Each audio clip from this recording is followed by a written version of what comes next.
facing the current challenges in parcel shipping. Well, joining us today to speak about that is Jeff Lomax, Senior Director of Product Marketing at E2Open.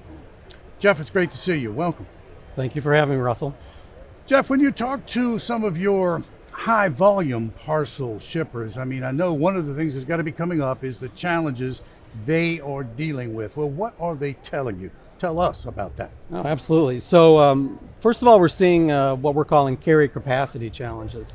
And that challenge is typically around, the carriers are having, labor problems, and e-commerce, as we all know, it's not really a hockey stick, but it just keeps growing every year. COVID accelerated that.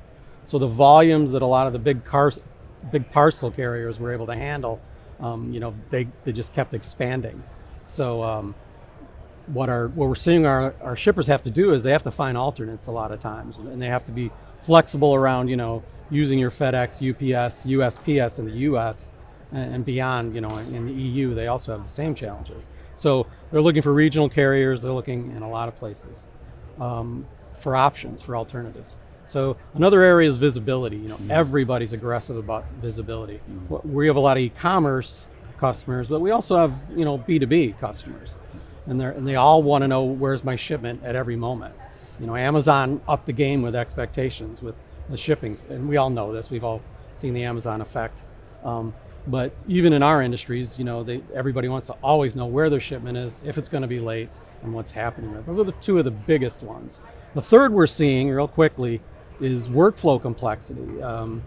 As these companies, they want one solution for their entire ecosystem. They don't want spot solutions in different geographies, and their workflows are complex, right? They're dealing with shipping from distribution centers, shipped from store, inventory swaps using parcel, yes, and some of those workflows and how you integrate with their source systems and cross borders, sometimes it can be more and more complex, and that's growing across the board. So those are the three biggest ones we're seeing now. A lot of others, but those are the highlights. Let me just ask you this, though, briefly. We are hoping that we are in a post-COVID world. So do you sense, or do they give you the sense, that we are digging ourselves out of some of the challenges brought on by the pandemic? I'm not seeing signs of it right now, and that's on the carrier side and on the shipper side. Okay. The signs I'm seeing now is it's a continuity.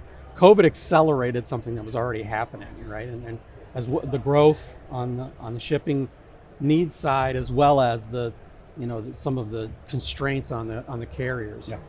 So let's talk about technology now. Analytics is being used more and more in operations, in decision making. So walk us through that. What's going on there? What do we need to know about that? So the old school dashboard, technology and the ability to make tactical decisions and see performance of your carriers and your costs. Those are all, improving. All those tools are improving, the ability to use the data, to visualize the data, supply it to your decision makers. That's there. But as we move into, some of the machine learning capabilities, AI type capabilities, you're seeing a lot more expansion around the predictive and the prescriptive type analytics. Prescriptive being that first wave where it's seeing like a trend across data or across certain actions and telling you how to make a change. Big example is that we see in parcel, especially high volume. Think of someone doing 400,000 shipments a day out of a DC, which isn't rare. We see that during peak, right?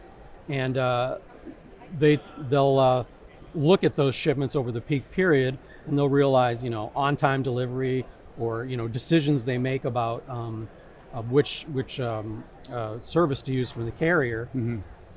They can look at those in a more global sense and start to adjust their business rules. So it prescribes basically how to make big changes to save, a lot of quarters, a lot of dollars across parcel, because it all adds up. So we're seeing a lot more aggressive tools, a lot more outputs that are prescriptive and predictive. Great drill down there. Jeff, I want to ask you this because I'm sure that there must be somebody out there watching who is unfamiliar with E2Open. So let's just talk about your company for just a moment, what it does, what it's doing to enhance the operations of your customer base. So walk us through that. Give us a little insight into what's going on there. Well, those who know E2Open know that it's a full-blown, supply chain tool set. If you're doing something in supply chain today, E2Open has a solution. Parcel's really just one portion of what it does. And for example, I came from a very parcel-focused. We were acquired as a parcel application, but we worked with companies that had needs in other type of shipping, trucking. They wanted to understand their inbound processes better. They wanted tracking around ocean and air, and we dabbled in that. But what E2Open basically has, it has core applications that do all of those and work together. So you're basically working with a network of applications, of which Parcel is just one tool. Very strong tool set.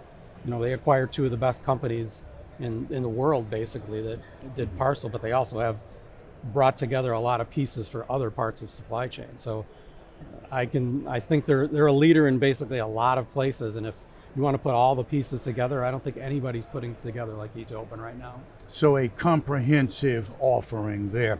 Jeff, listen, I know you're busy here at this conference, but you found time to speak with us. Thank you so very much. Absolutely. Thank you, Russell. That's Jeff Lomax, E2Open, speaking with us today about some of the challenges in parcel shipping and how you might overcome them. Thanks for watching.